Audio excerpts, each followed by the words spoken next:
Mukadimah dulu. Warahmatullahi wabarakatuh. A'udzu billahi minasyaitonir rajim. Bismillahirrahmanirrahim. Alhamdulillahirabbil alamin wassalatu wassalamu ala asyrafil anbiya'i wal mursalin sayyidina maulana Muhammadin wa ala alihi wa ashabihi ajma'in. Subhanaka la ilma lana illa ma 'allamtana innaka antal alim. ولا حول ولا قوة إلا بالله العلي العظيم. Kita mulai dengan kita Al-Fatihah. A'udzu billahi minasyaitonir rajim.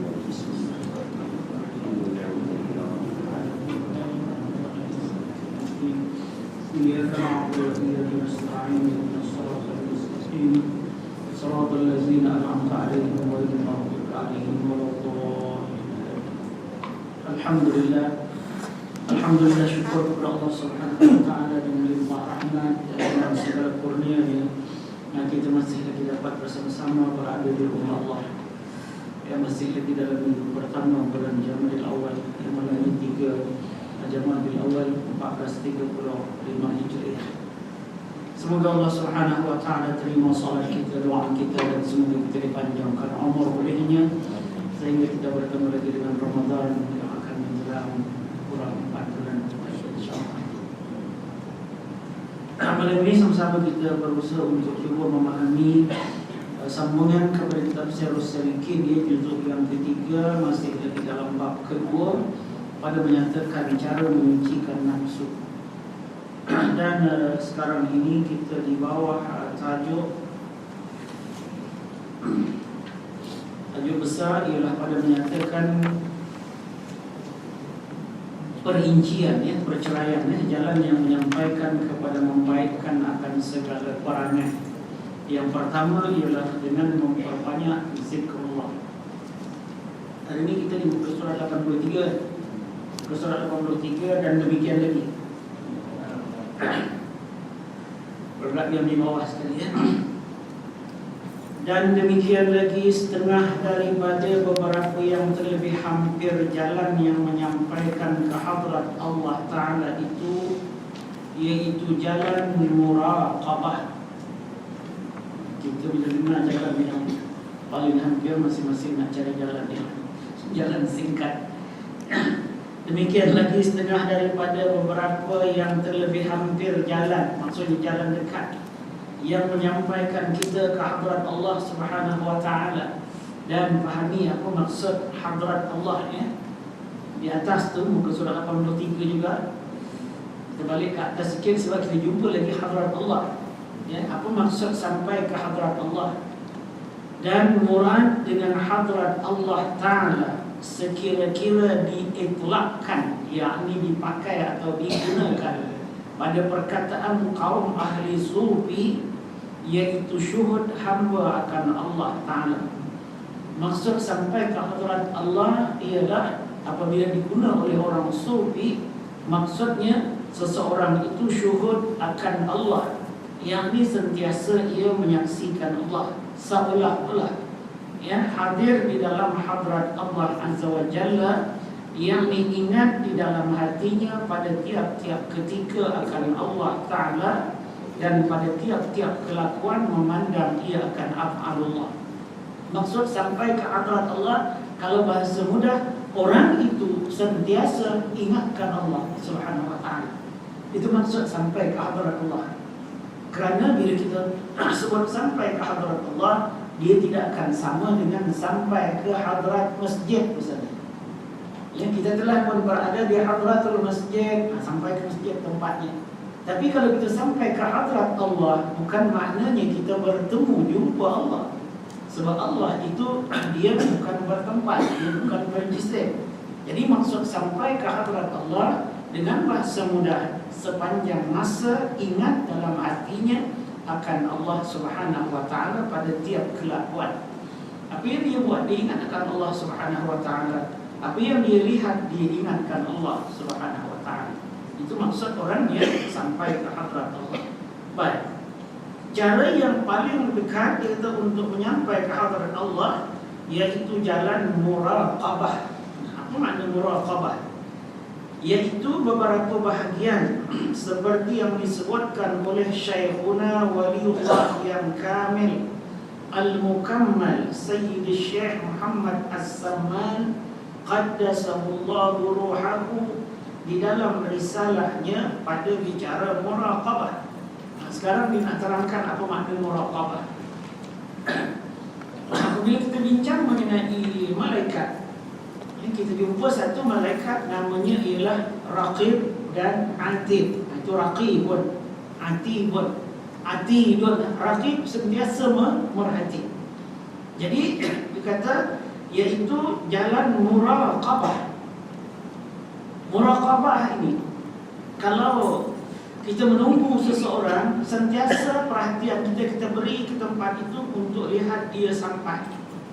Sebab itu ada yang mengatakan muraqabah itu ialah melihat dengan sungguh-sungguh, atau orang guna istilah mengintai.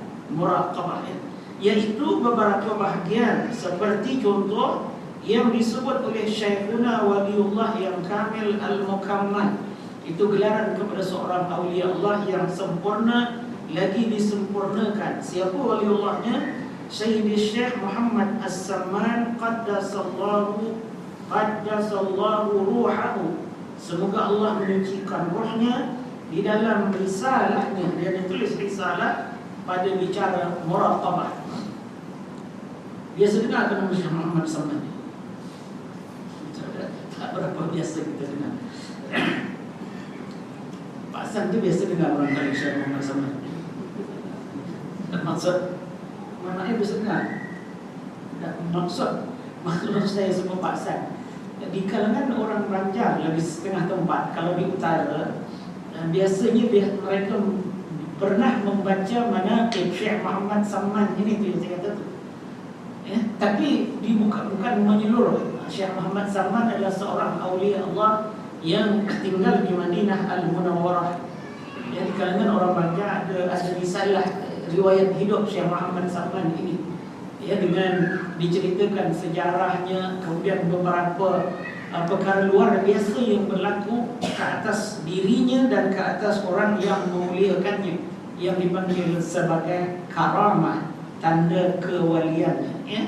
Jadi inilah yang dimaksudkan dengan Syekh Muhammad As-Samman itu.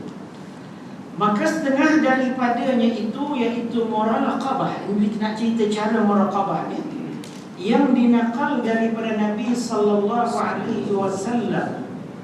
Ini cara muraqabah yang diambil dari Nabi sallallahu alaihi wasallam dengan kaifiat cara bahawa duduk ia bersila serta menaruhkan kedua tapak tangannya ke atas dua lututnya. Itu dah sila orang tu. Letakkan kedua tangan ke atas dua lututnya dan menundukkan ia kepalanya serta menilik ia kepada pusatnya. Tunduk kepala, pandang pusat, bukan pandang tempat sujud. Macam kita dalam sembahyang nak sujud duduk dalam salat, kita pandang tempat sujud, atau kalau kita berdiri pandang tempat sujud. Ini pandang ke pusat itu. Kemudian menaikkan ia akan isim zat iaitu Allah dengan napasnya daripada pusatnya itu, serta memejamkan ia akan kedua matanya, menaikkan kepada otaknya, padahal mengulang-ulang ia akan zikirnya itu di dalam hatinya. Seperti yang demikian itu, serta menahan ia akan napasnya sekira-kira kuasanya, kemudian dilepaskannya akan napasnya itu, maka dimulainya seperti yang demikian itu hingga beberapa kali. Minta maaf seperti yang disebut, ada kata kitab ini juga kali pertama saya baca sama-sama untuk kita cuba faham, dan saya tidak mengikuti mana-mana tariqat. Jadi kalau sekiranya diminta praktik, mungkin kita masing-masing boleh membayangkan, iaitu dengan kita duduk bersila, letak tangan di atas lutut kita. Kemudian selepas daripada itu, kepala tengok ke pusat, kemudian menaikkan akan isim zat iaitu Allah dengan napasnya. Ini jenis tarik nafas. Allah ingat Allah dalam hati. Daripada pusat memejamkan ia akan kedua matanya. Tarik lafaz Allah tadi dari pusat sampai ke otak. Ulang ia akan zikir itu di dalam hatinya serta menahan ia akan nafasnya. Tarik. Ini benda yang tak boleh ditunjuk ni kan. Tapi pandang ke pusat, kemudian ingat Allah tu. Tarik lafaz Allah sampai ke otak, tahan seberapa yang terdaya oleh kita, lepas tu baru lepaskan balik. Macam orang bersenam, tarik nafas. Tarik nafas tu kita tarik nafas saja. Dia tarik nafas sambil ingat kepada lafaz Allah. Diulang beberapa kali ya. Kemudian dilepaskannya seperti yang demikian itu. Ini setengah daripada zikir yang khafi perlahan, yang terlebih segera membaikkan akan hati, dan terlebih segera menyucikan akan hati, dan terlebih segera menyampaikan kepada hadrat Allah Ta'ala. Itu siapa yang mengamalkan yang demikian, hatinya lebih cepat suci, lebih cepat sampai ke hadrat Allah Subhanahu Wa Ta'ala. Yang tahu sampai tak sampai kita ke hadrat Allah Subhanahu Wa Ta'ala ialah diri kita. Sebab bagaimana ukuran orang yang sampai ke hadrat Allah, iaitu sepanjang masa diingat akan Allah Subhanahu Wa Ta'ala. Jadi setiap orang dari kita bolehlah kita muhasabah muhasabah diri. Saya misalnya daripada bangun sampai malam ini, berapa banyak masa kita ingat kepada Allah Subhanahu Wa Ta'ala. Kalau orang itu berterusan, apa juga dia buat, diingatkan Allah Subhanahu Wa Ta'ala, orang itu telah sampai. Kalau terputus-putus, orang itu hampir sampai kepada Allah Subhanahu Wa Ta'ala.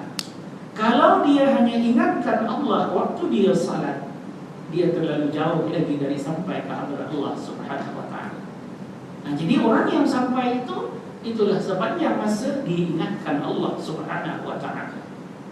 Seperti yang disebut dalam bab zikir dahulu pun, kalau kita ingin berjaya di dunia dan di akhirat, kita disuruh sebanyak-banyaknya ingat kepada Allah Subhanahu Wa Ta'ala.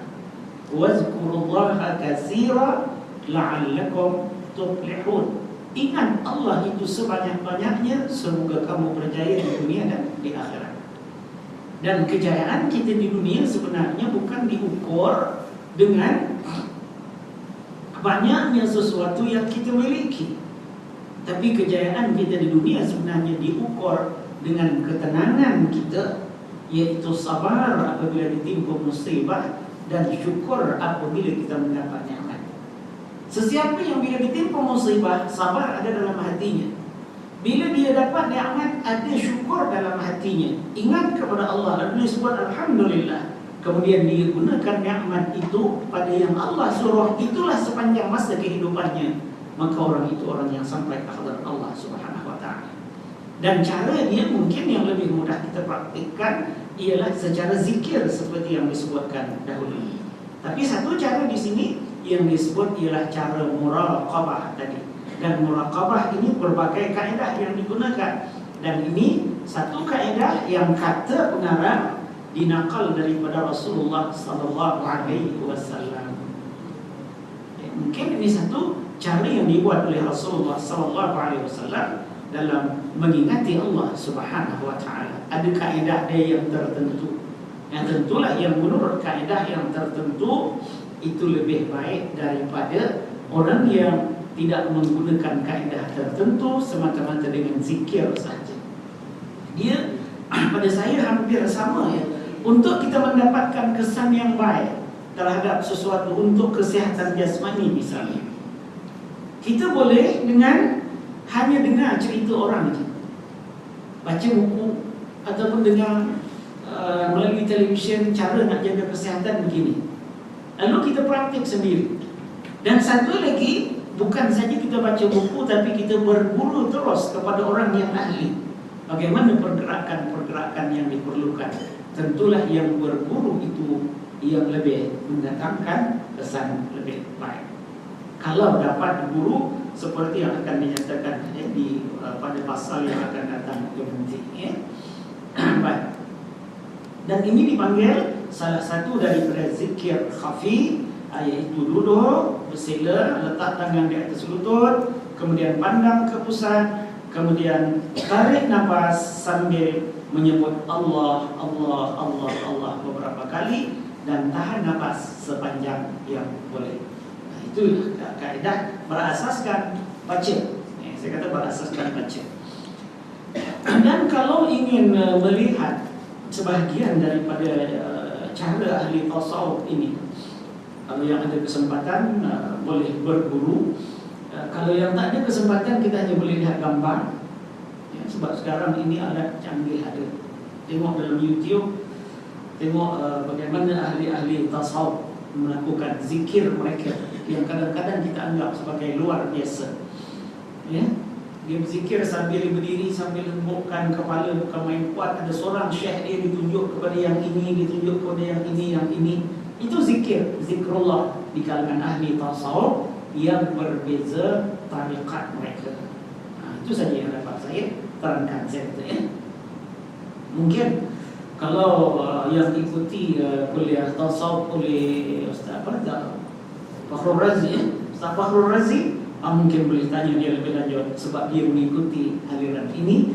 Dia di guru, maka mungkin boleh tanya dia lebih lanjut. Ya, cara praktikal macam mana yang biasa dia tunjukkan. Saya sekadar itu sahaja yang mampu saya jelaskan. Dan kata Imam Al-Ghazali rahimahullahu ta'ala, ini satu cara yang lain pula, ya.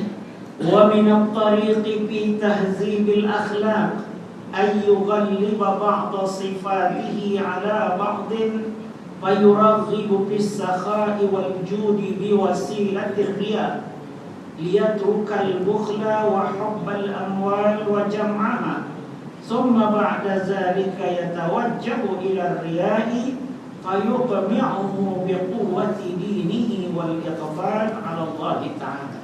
Sebab ingat, kita ini sedang dijelaskan kepada kita bagaimana cara menyucikan nafsu.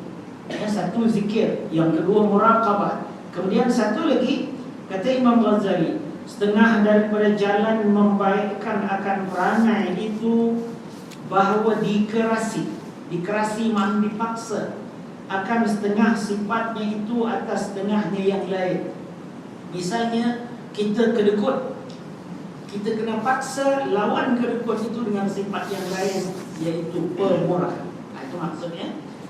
Maka digemarkan di dalam hatinya murah membelanjakan hartanya itu dengan sebab diriakan supaya meninggalkan ia akan bersifat dengan kikir dan meninggalkan ia akan kasih akan harta dan meninggalkan ia akan menghimpunkan akan harta, yakni disukakan hatinya membelanjakan harta. Maksud dia begini, kita tahu riya itu suatu perkara yang dilarang oleh Allah. Bahkan orang riya boleh masuk neraka. Tapi kata Imam Ghazali, untuk menyucikan hati kita boleh gunakan kaedah bersedekah kerana riya. Itu di peringkat awal nak sucikan hati itu. Kita seorang yang sangat bakhil, tapi kalau tunjuk dekat orang, insya-Allah. Kalau kata tak tunjuk, memang tak. Maka sebab itu ada sebutkan, sebaik-baik sedekah ialah sedekah. Rasulullah sebut, sebaik-baik sedekah ialah sedekah yang diberi oleh tangan kanan, tangan kiri pun tak tahu. Maka sebab itu kita selalu sebut sebaik-baik sedekah yang orang tak nampak. Yang orang tak nampak. Masuk je dalam tabung waktu orang tak nampak. Tapi kalau nak harap waktu itu memang tak bersedekah. Maka paksa diri bersedekah waktu orang nampak. Itu maksud perkataan di sini, ya. Setengah daripada jalan membaikkan akan perangai bahawa dikerasi. Dikerasi itu maksudnya dipaksa. Akan setengah sifatnya itu akan atas setengahnya yang lain. Sifat bakhil ada pada dia. Dia kena kerasi lawan bakhil itu dengan pemurah. Maka digemarkan di dalam hatinya murah. Maksudnya paksa hati dia supaya jadi pemurah, membelanjakan harta itu dengan sebab diriakan. Diriak itu ditunjuk. Tunjuk dekat orang. Waktu tahun berlalu tu, masuk je lah 50, 100. Terutama waktu bulan 3 di masjid belum cukup duit lagi nak cari 1.5 juta, termasuk jalan dalam tu. Ya, rasa tak puas hati, orang tak nampak, tak apalah bagi orang nampak. Lama sikit tabung tu dekat situ, kita je 4-5 minit masuk. Dan ini diperintahkan nak lawan bakhil tadi. Itu maksud dengan diriakan, ya. Supaya meninggalkan dia, dengan buat begitu dia tinggalkan bersifat dengan kikir, yang bakhil. Dan meninggalkan dia akan kasihankan harta. Sebab orang bakhil ni sayang harta. Macam mana nak buang bakhil? Pemurah. Walaupun dengan tunjuk pada orang, dan dengan dia tunjuk pada orang dia pemurah tadi, insya-Allah sedikit demi sedikit akan hilanglah kasih atau cinta kepada harta. Meninggalkan ia akan menyimpunkan harta, yakni disukakan hatinya membelanjakan harta, dengan sebab dikata oleh orang murah hati dan dipuji oleh orang supaya jadi murah sungguh-sungguh. Kemudian dah dia biasa bersedekah untuk tunjuk dan harapkan puji, maka apabila ia telah berperangai dengan murah hati, maka berharap ia, bukan berharap, berhadap ia kepada riya itu, maka memecahkan ia akan dia dengan kuat agamanya. Dah terbiasa tapi dia ingat, saya ni memang banyak bersedekah dan biasa bersedekah, tapi sebabnya riya, nak tunjuk dekat orang. Langkah kedua, sekarang saya nak lawan riya tu pula. Maksudnya berperingkat, kaedah dia guna. Mula bersedekah kerana riya, untuk paksa diri dia supaya tidak bakhil. Dengan bersedekah kerana riya, paksa diri dia untuk tidak bersifat dengan hubbul mal, sayangkan harta sangat.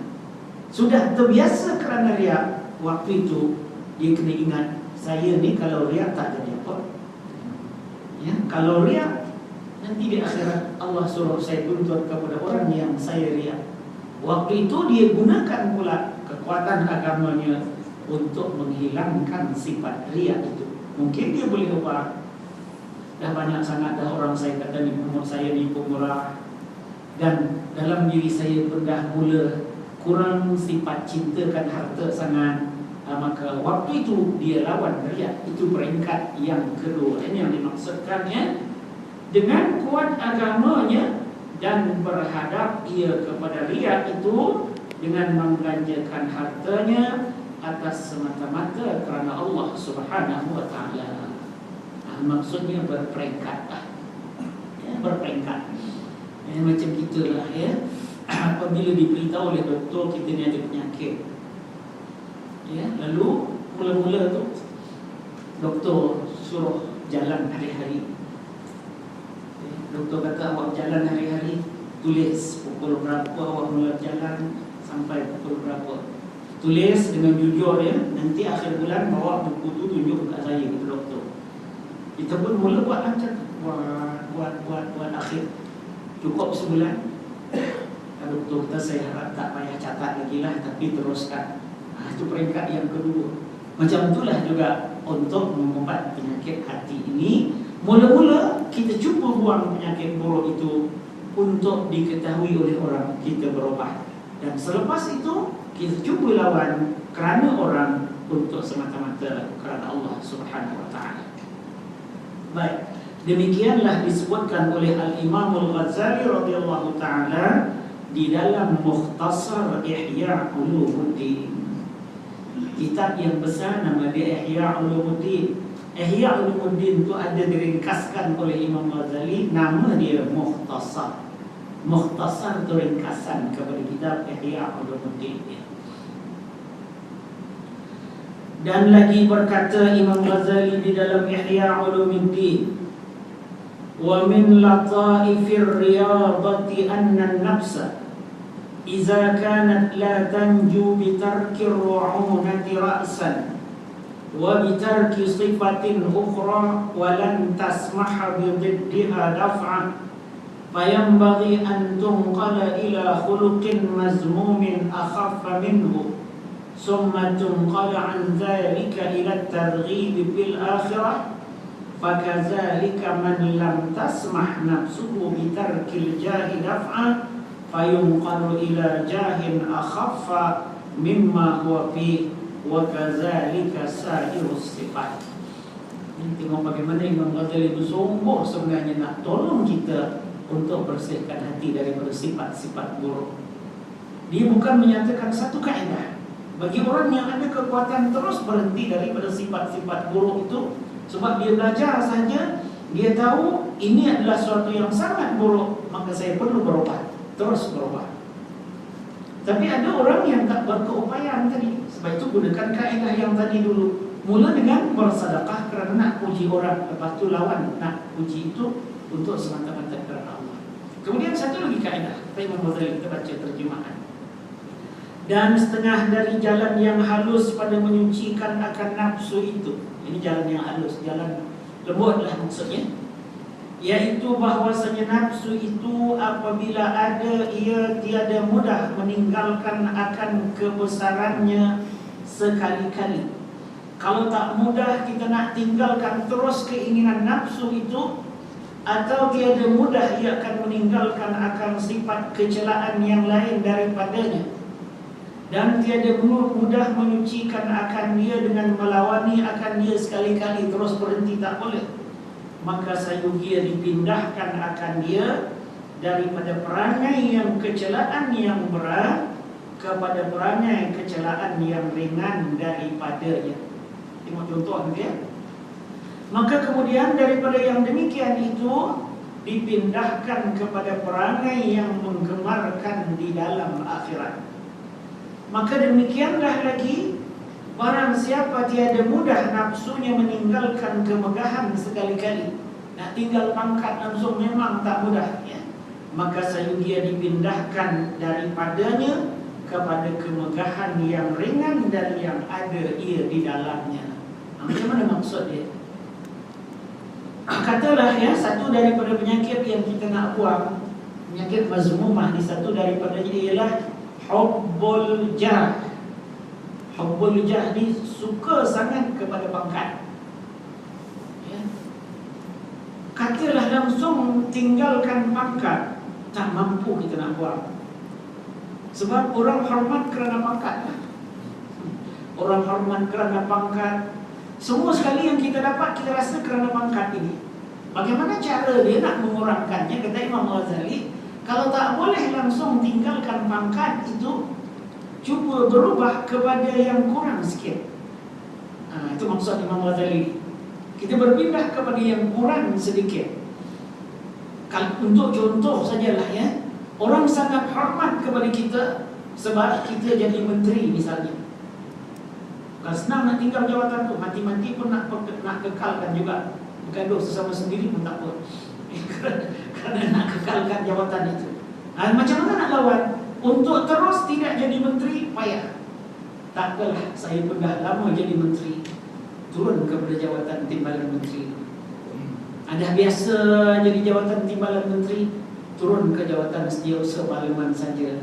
Turun. Akhirnya jadi orang biasa. Ini yang dimaksudkan oleh Imam Ghazali ya, daripada perkataan dia ini. Ulang balik terjemahan sekali ya.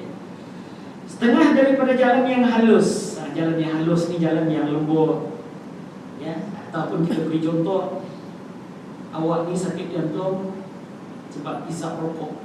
Doktor kata kalau awak nak hidup lama, berhenti rokok. Ada orang yang dengar nasihat doktor terus dia boleh berhenti. Tak, maaf doktor, tak boleh. Boleh tak saya isap? Kalau sekarang ni saya isap 3 bungkus sehari, saya kurangkan kepada 2 dululah. Itu doktor, bolehlah latih kurang 2, lepas tu tinggal 1, akhirnya baru berhenti merokok. Itu kalau nak beri contoh. Macam itulah kaedah yang Imam Ghazali sebut di sini. Ya, kita balik ya, kaedah yang halus pada menyucikan nafsu, bahwasanya nafsu itu apabila ada, ia tiada mudah meninggalkan akan kebesarannya sekali-kali. Nafsu memang susah nak tinggalkan kebesaran atau pujian orang, atau tiada mudah meninggalkan sifat kecelaan yang lain daripadanya. Apa dia sifat kecelaan? Takabur ya, sifat kecelaan apa lagi? Suka harta, suka pangkat, suka bercakap. Itu semua sifat-sifat kecelaan yang 10 yang disebutkan dahulu ya. Atau akan meninggalkan sifat kecelaan yang lain daripadanya. dan tiada mudah menyucikan akan dia itu dengan melawani akan dia sekali-kali. Nak berhenti sekali memang tak upaya. Habis macam mana buat? Maka sayugia dipindahkan akan dia dari perangai kecelaan yang berat kepada perangai kecelaan yang ringan.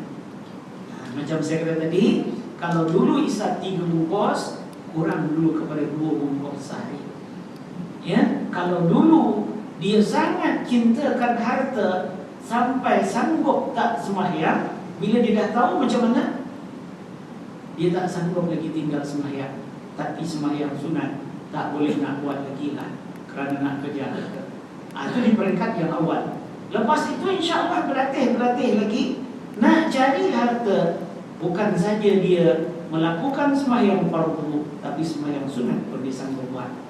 Masa dia tak ditumpukan kepada yang lain, tapi berperingkat. Ini maksudnya kepada perangai kecelaan yang ringan daripadanya. Maka kemudian daripada yang demikian itu dipindahkan kepada perangai yang menggemarkan dia akan akhirat. Lalu kalau rokok tadi terus berhenti. Kalau cintakan harta dulu sampai tinggal sembahyang fardu, di peringkat awal dia tak tinggal sembahyang fardu. Lepas itu berpindah kepada boleh melakukan sembahyang sunat. Lepas itu berpindah bukan saja kepada sembahyang sunat, dia boleh baca Quran dan sebagainya, kerana dia sudah dapat mengurangkan sifat cintakan harta. Hendaknya kita kalau tak boleh guna kaedah sekaligus tadi, gunakanlah kaedah yang ini, ya, sesuai dengan peringkat umur kita yang semakin meningkat. Jadi maksud saya sesuai dengan umur kita yang semakin meningkat. Maka demikian lagi barang siapa tiada mudah nafsunya meninggalkan kemegahan sekali-kali, tak nak langsung, ya, maka sayugia dipindahkan daripadanya kepada kemegahan yang ringan daripada yang ada ia di dalamnya. Sebab itu kemegahan yang bukan senang sebenarnya nak tinggal. Sebab itu kadang-kadang, ya, kita kata berhentilah bagi orang lain lah, awak pun sakit selalu tak larat dah. Ya, kalau nak kira duit nak makan memang dah tak habis, tapi payah nak tinggal kemegahan. Macam mana cara dia? Untuk lawan pun kena paksa turun sikit. Beri dekat timbalan dulu sebagai penasihat aja. Dia payah sebenarnya nak tinggal. Yang boleh tinggal Pak Lah, yang sebelum Pak Lah tu tak boleh nak tinggal. Itu payah. Itulah contoh sifatnya. Akhirnya dia berhenti daripada ketua menteri, dia jadi TYT pula. Sekali-kali maka sayugia dipindahkan daripadanya kepada kemegahan yang ringan daripada yang ada ia di dalamnya. Dan demikian lagi segala sifat kecelaan yang lain daripada yang demikian. Maksudnya ada 10 kan sifat mazmumah itu. Setiap satu itu kita boleh, kalau boleh berhenti terus, kalau tak boleh berhenti daripada takabur yang paling besar kepada sikit takabur, sikit sehingga akhirnya tidak wujud sifat takabur. Allahu a'lam. Sampai di situ kita sambung lagi, ini satu pasal. Tapi sebelum ada sambung, ada soalan tak? Tak ada. Ini suatu pasal pada mengetahui akan segala aib nafsu dan segala sifat kecelaan supaya menyuci akan dia daripadanya. Ini satu hal. Kita kalau untuk menyucikan sesuatu ni, kalau kita tahu sifat buruk itu ada pada diri kita, tapi kalau kita pun tak tahu, orang nampak kotornya kereta dia tu ni, kotor, dia tak nampak kotor pun, orang lain kena bagi tahu. Ada orang yang tak payah orang lain bagi tahu, tengok lalu dia terfikir nak cuci. Sebab itu kadang-kadang kita lihat manusia itu tak sama sebenarnya. Begitulah tambahan pula mengenai sifat buruk yang ada dalam diri kita. Jadi macam mana nak mengetahui sifat buruk yang ada dalam diri kita ini? Sebab dia bukan ada alat pengukur, ya. Kalau darah tinggi, pasang je alat tu, tekan tengok kencing manis, ambil darah tu, tak tengok tes 8, 24. Penyakit ini boleh diukur. Ini penyakit hati, ini penyakit nafsu. Macam mana cara untuk mengetahui? Dia akan huraikan di sini pada menyatakan mengetahui sifat aib nafsu dan segala sifat yang kecelaan supaya menyuci akan dia daripada.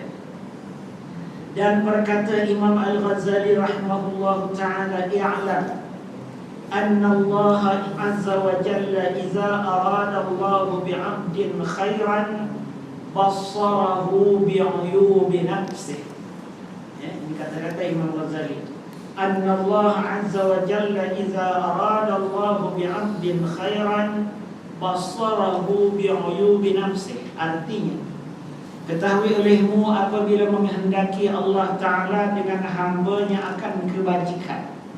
Bila Allah nak orang itu jadi baik, nescaya melihatkan ia akan dia dengan aib dirinya.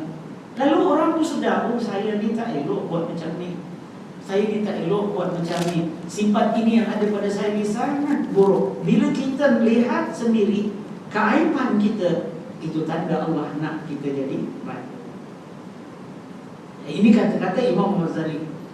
Tapi kalau hadis Rasulullah sallallahu alaihi wasallam ada menyebut may yuridillahu bihi khairan yufaqihu fid-din.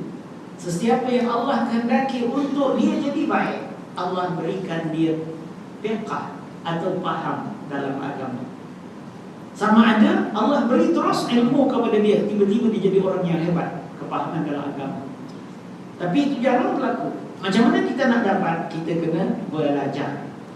Dan di sini kata Imam Ghazali, apabila Allah menghendaki seorang itu jadi baik, Allah memperlihatkan akan dia dengan aib dirinya. Sebab itu kadang-kadang ada orang berubah. Terkejut kita dengan perubahannya. Apa salah? Nampak boleh berubah sangat. Allah tadi, alhamdulillah, Allah sedarkan saya tak apa ikut saya buat macam ni dah. Ya, cucu dah banyak. Ya, sakit pun selalu sangat dah. Tadi sekarang saya nampak ada banyak benda yang tak patut saya buat lagi. Bila ada perasaan banyak benda buruk yang tak patut saya buat lagi, itu tanda Allah nak kita jadi baik. Dan bagi mengetahui akan aib nafsu ada beberapa jalan. Tadi Allah, tapi walaupun semuanya itu dari Allah, tapi ada jalan yang patut kita ikut, ya. Bagi mengetahui akan aib nafsu itu ada beberapa jalan. Tetapi disebutkan oleh Imam Ghazali rahimahullah ta'ala ada 4 jalan untuk mengetahui aib nafsu itu. Ya, baik, kita pergi jalan pertama. Jalan yang pertama, duduk murid yang salik itu bersama dengan syekhnya yang mursyid, yang mengetahui ia akan segala aib nafsu yang amarah itu, dan mengetahui akan segala sifat kecelaan yang di dalam nafsu. Maksudnya di sini kena berguru kan? Itu yang dikata duduk murid yang salik. Setiap orang dari kita ingat kita adalah salik, orang yang berjalan, ya. Duduk murid yang salik bersama dengan syekhnya yang mursyid, yang syekh itu mengetahui segala aib nafsu yang amarah. Dia sendiri kena faham apakah sifat-sifat nafsu yang buruk. Kemudian kita duduk bersama dengan dia dan mengetahui akan segala sifat kecelaan yang ada dalam nafsu, yakni di dalam hati, dan mengambil ia talqin zikir daripada syekh yang mursyid itu. Talqin ni bukan talqin nanti tu. Yang talqin zikir ni maksudnya dia ambil cara berzikir yang diajar oleh gurunya yang mursyid, atau mengambil ia akan bai'ah daripadanya, atau kedua-duanya. Dia ambil talqin cara zikir, dia bai'ah dengan guru. Dan inilah yang tak ada lagi kita buat sekarang ini, jarang-jarang sangat kita buat. Ya, tetapi kalau dalam peribahasa Arab, kalau tak boleh buat semua, jangan tinggal semua. Itu kaedah. Itu tujuan kita belajar ini. Kalau kita boleh buat semua itu sangat baik. Tapi kaedah dia, ma la yudraku kulluhu la yudraku julluhu. Kalau tak boleh buat semua, jangan tinggal semua. Macam yang tadi kan, cara menyucikan nafsu tadi kita dah tahu. Mungkin cara menggunakan kaedah muraqabah kita tak tahu, maka kaedah zikir kita tahu. Kaedah melawan nafsu dengan cara melakukan sifat yang asalnya buruk kemudian berpindah kepada yang lebih baik, ataupun berpindah daripada sifat buruk yang terlalu jahat kepada buruk yang ringan. Itu kaedah yang kita boleh amal sebenarnya saya kata tadi. Kalau kaedah muraqabah itu kita tidak mampu lakukan. Baik, di sini dia kata cara pertama untuk mengenal aib diri ialah dengan duduk bersama syekh yang mursyid. Itu yang kalau orang tarekat dia ada masa bersama dengan guru dia. Ada yang seminggu, ada yang sebulan. Dan guru tu memang akan sentiasa pantau, lihat, dan kena ambil talqin zikir. Zikir ikut yang diaturkan. Kemudian selain daripada talqin zikir, kena buat bai'ah dengan guru. Maksudnya perjanjian untuk ikut betul-betul nasihat guru. Ini kaedah yang pertama. Dia ada 4, nanti kita lihat kaedah-kaedah yang lain. Kalau mampu yang ini, boleh lakukan yang demikian. Yang disuruh oleh syekhnya, dan menjauhi akan segala barang yang ditegah oleh syekhnya itu. Kalau syekh dia kata, awak ni kalau nak dekat dengan Allah Subhanahu Wa Taala, satu, zikir. Ini awak kena buat. Yang kedua, kena berhenti merokok. Kena berhenti. Itu yang setengah tak tahu. Kena berhenti merokok. Lepas tu apa lagi? Awak kena bersedekah. Sekian banyak dia. Itu kena bai'ah dengan guru. Tapi berhati-hatilah supaya benar-benar syekh ini adalah guru yang mursyid. Meninggalkan segala yang ditegah oleh syekhnya itu, dan ta'zim ia akan syekhnya. Maksudnya kena hormat betul dekat guru, dan kasih ia akan syekhnya itu sekira-kira kasih ia akan syekhnya itu lebih daripada hartanya dan lebih dari istrinya. Kena sayang sungguh dekat guru. Bukan maksud lebih dari istri, serah istri dekat guru ni. Sebab itu kadang-kadang ada guru yang ambil kesempatan daripada ketaatan murid, maka guru itu bukan guru yang mursyid sebenarnya. Dan lebih daripada anaknya, dan sekalian kekasihnya, dan lebih daripada dirinya, dan lebih daripada rohnya, dan berkhidmat murid itu akan syekhnya itu. Hormat semua kerja untuk guru dia betul-betul. Dan dengan berkat yang demikian itu, dengan ketaatan kepada guru yang ikhlas, yang mursyid ini tadi, berkat yang demikian itu, insya-Allah dan dengan berkat yang demikian, mengetahui murid itu akan syekhnya itu, dengan mengetahui murid akan aib dirinya itu, akhirnya murid itu akan sedar, ini keaiban saya ini terlalu kasihkan harta, ini keaiban saya ini ada sifat sombong, ini keaiban saya saya ini suka sangat bercakap yang tidak bermanfaat. Berkat kita amalkan zikir yang ditalqinkan, yang diajar oleh guru, hormat kepada guru, bai'ah dengan guru, akhirnya Allah akan tolong kita untuk sedar segala sifat-sifat buruk kita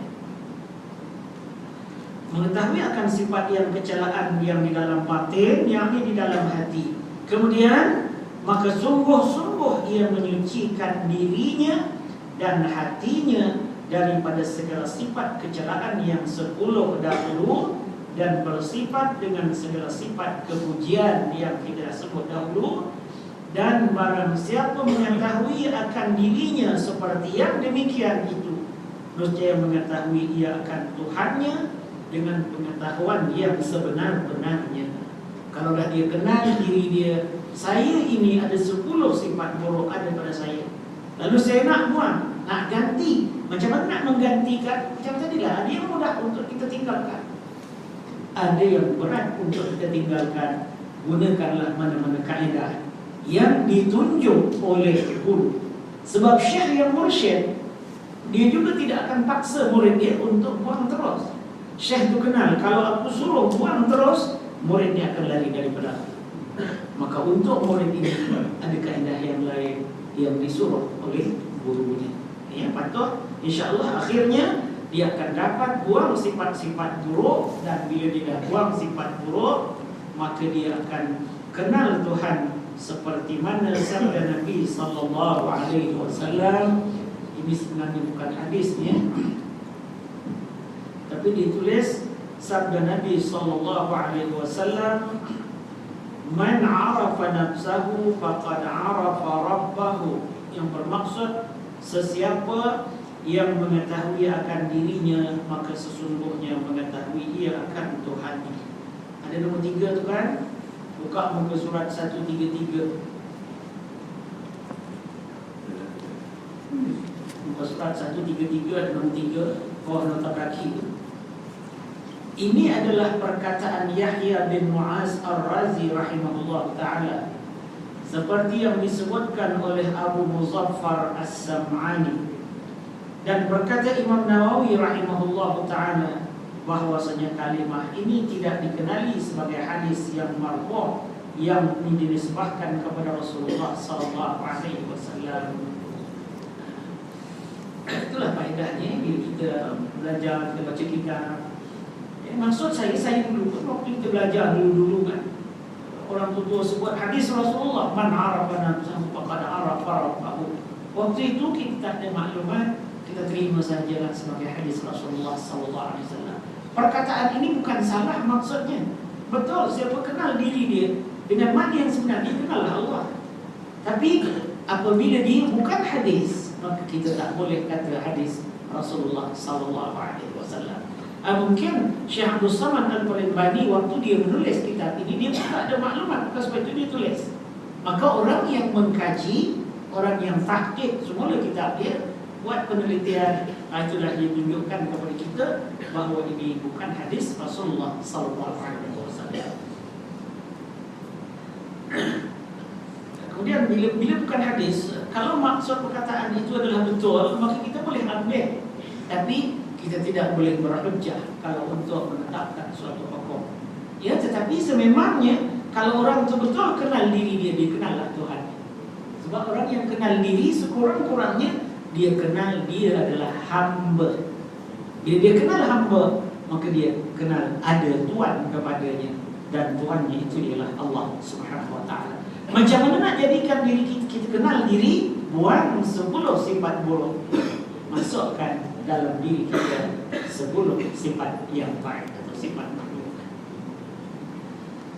Dan berkata Imam Ghazali rahimahullah ta'ala, jalan yang pertama ini, yaitu yang terlebih tinggi dari segala jalan, dan yaitu yang terlebih aula atau utama daripada segala jalan, pada mengetahui akan segala aib nafsunya itu.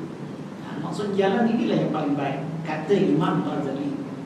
Kalau kita berupaya, gunakanlah jalan ini.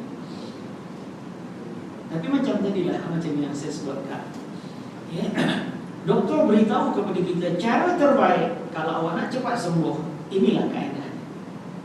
Tetapi kita yang terima tadi, boleh tak lakukannya? Kalau boleh, alhamdulillah. Kalau tak boleh, doktor akan beri alternatif yang lain. Sebab itu Imam Ghazali menyebut 4 kaedah. Jadi kaedah yang paling baik ialah kaedah berguru, duduk bersama dia, terima kaedah amalan yang dia ajarkan, berbaiklah dengannya, tapi pastikan betul-betul guru itu adalah guru yang mursyid.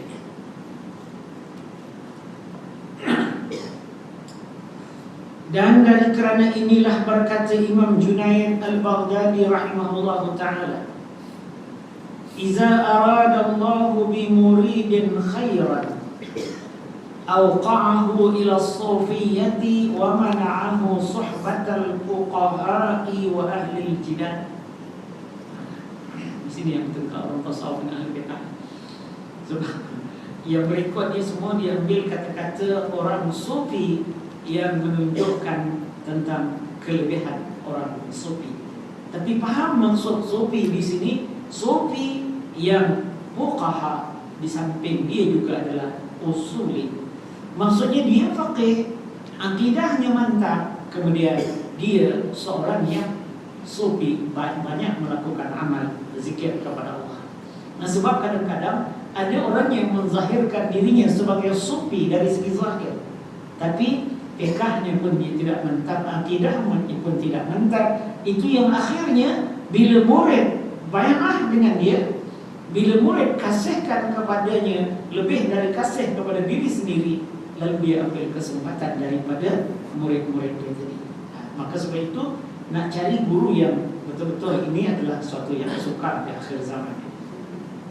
Lalu kata Syekh Junaid Al-Baghdadi, bermaksud apabila menghendaki Allah Ta'ala dengan murid itu akan kebajikan, nescaya menjatuhkan ia akan dia kepada bersahabat dengan ulama ahli sufi, dan menegahkan akan dia akan bersahabat dengan segala fuqaha dan ahli jidal, yakni iaitu orang yang membanyakkan berbantah-bantah pada bicara setengah ilmu. Apa maksudnya? Pada Syekh Junaid Al-Baghdadi, dan betul apa yang dia sebut, kalau betul yang dimaksudkan dengan ahli sufi itu, maksud saya betullah Syekh Junaid Al-Baghdadi ini bila dia mengatakan apabila Allah menghendaki seorang itu baik, Allah pertemukan dia dengan seorang sufi, dan Allah elakkan dia bertemu dengan fuqaha yang tidak sufi ataupun fuqaha yang hanya suka bertengkar. Fuqaha yang tidak sufi ialah fuqaha yang tahu hukum tetapi tidak beramal dengan apa yang dia ketahui, itu hanya fuqaha. Begitu juga sufi, kalau yang dimaksudkan hanya amalnya atau zahir pakaiannya saja, maka dengan yang demikian dia boleh lebih menyesatkan orang daripada fuqaha. Sebab itu ulama juga mengatakan sesiapa yang hanya mendalami tasawuf dengan tidak didahulukan dengan fiqh, dia boleh jadi sangat teruk, iaitu jadi kafir, zindiq. Kita biasa dengar kata ulama, man tafaqqaha bi ghairi tasawufin faqad tafassaqa. Siapa mendalami fiqh tapi tak belajar tasawuf, tak ada tasawuf dalam diri dia jadi orang jahat. Tafassaqa, jadi jahat. Macam mana dia jadi jahat? Dia belajar fiqh, dia sembahyang, dia puasa, dia berzakat, dia sempurnakan syarat dan rukunnya, tetapi tidak ada ikhlas, maka dia jadi orang jahat. Sembahyangnya sah, puasanya sah. Itu yang kadang-kadang kita jadi baik-baik. Jangan hanya nak jadi orang yang kalau buat ibadat sah saja. Ustaz, kalau hari Jumaat saya tak dengar khutbah dari awal sampai akhir, sah tak Jumaat? Sah. Asalkan ada tadi orang 40 orang dengan, oleh itu kita duduk jauh-jauh je, ataupun sampai memang sekejap lagi amat, sah. Tetapi itu hanyalah dari sudut fiqh. Tapi kalau orang yang fiqhnya mantap, akidahnya juga mantap, maka dia bukan nak sah saja, dia nak Allah sayang. Bila dia nak Allah sayang, dia kena datang awal ke masjid, paling kurang awalnya sempat dengar khutbah. Maka di situ dia sudah ada fiqh, ada perangai sufi yang ingin disayangi oleh Allah. Sebaliknya kalau orang tu sufi saja fiqh tak mengaji, itu yang kata ulama, wa man tasawwafa bi ghairi tafaqquh, dia bertasawuf tapi fiqh tak mengaji, faqad tazandaqa. Tazandaqa itu lebih dari tafassaqa tadi. Tazandaqa ni kafir zindiq, bukan saja kafir yang sangat jahat. Macam mana dia boleh jadi kafir zindiq? Iaitu dia mungkin dia boleh mengajar murid dia, wiridnya begini, kamu kena buat begini, tapi dia hanya tasawuf dari segi zahirnya. Kalau tengok pakaian dia macam orang sufi, tetapi dia tetap cintakan harta. Dia tetap cintakan harta, dia tetap cintakan pangkat. Lalu dia ambil kesempatan daripada murid-murid dia tadi, maka dia jadi orang yang sangat-sangat jahat. Sebab itu saya kata, apabila Syekh Junaid Al-Baghdadi berkata, apabila Allah menghendaki seorang itu baik, Allah pertemukan dia. Di sini bukan pertemuan menjatuhkannya, Maksud menjatuh ni Allah pertemukan. Allah menjatuhkan dia bersahabat dengan ulama sufi. Sufi yang faqih, sufi yang usuli. Akidahnya mantap, fiqhnya hebat. Lepas tu dia beramal dengan ilmu dia. Dan Allah tegakkan dia bersahabat dengan fuqaha. Fuqaha yang langsung tidak ada tasawuf tadi Dan ahli jidal. Ahli jidal ni orang yang membanyakkan berbantah-bantah pada bicara setengah ilmu. Bantah ni keras hati, berhujahlah dengan dia macam mana pun dia tidak akan berubah. Itu orang yang degil. Suki Latif ada tulis satu tajuk, kalau Qasim Ahmad nanti nak kebumikan di mana. Itu baru tulisan dia baca. Sebab dia kata dia ni memang orang yang sangat degil. Sebab dia dah berhujah, dah bahas dah, tapi dia tetap dengan pendiriannya. Sehingga dia kata tak ada siapa mampu ubah pendirian dia kecuali Allah Subhanahu Wa Taala. Betul kata ya? Maksud saya macam tu lah kita. Sebab itu satu sifat orang munafik ialah bila bertengkar melampaui batas. Kita kalau nak bertengkar untuk cari hujah, kita dapati hujah orang lebih betul mengikut asas ilmu, maka kita terimalah. Tapi kalau dah tak nak terima, maka itu dipanggil ahli jidal di sini. Orang yang semata-mata nak bertengkar saja. Sikit lagi ya. Demikian disebutkan akan dia oleh Syekh Abdul Wahab Asy-Sya'rani rahimahullah ta'ala di dalam Minhajus Salikin.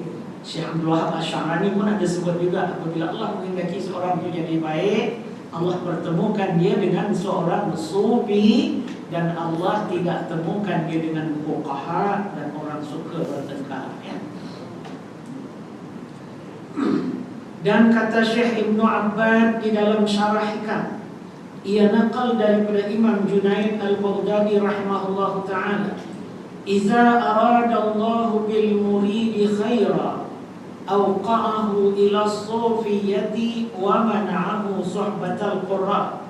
Artinya, apabila menghendaki Allah Ta'ala akan murid itu kebajikan, bila Allah nak seorang itu jadi baik, nescaya menjatuhkan, maksud menjatuhkan, mempertemukan kepada bersahabat dengan orang sufi, dan menegakkan ia bersahabat dengan qurra.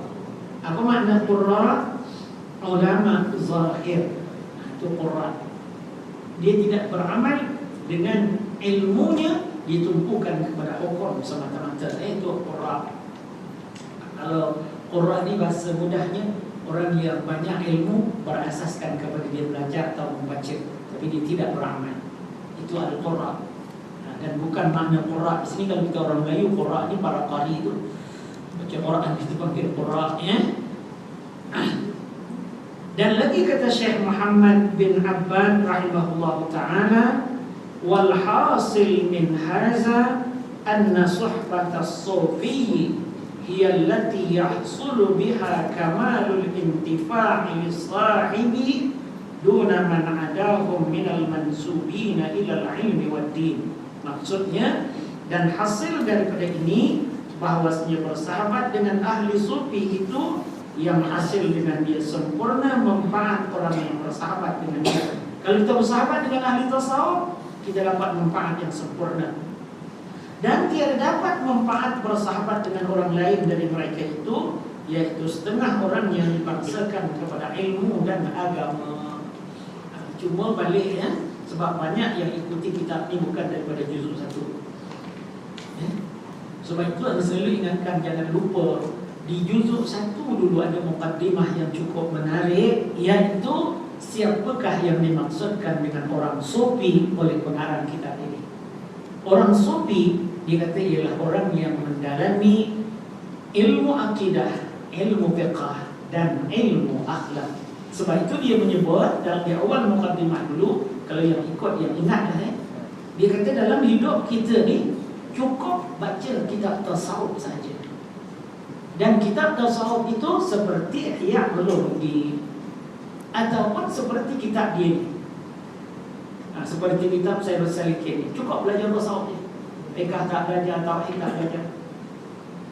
Cukup tak semua kalau kita baca kitab dia dulu? yang ikuti dari awal ya. Cukup sebenarnya. Sebab dalam kitab ni dia mula dengan akidah, lepas tu fiqh, juzuk 3 ni baru dia bincang pasal tasawuf seperti yang kita faham.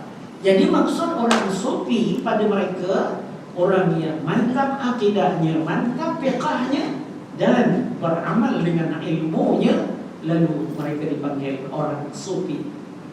Berbeza dengan yang difaham oleh sebahagian dari kita.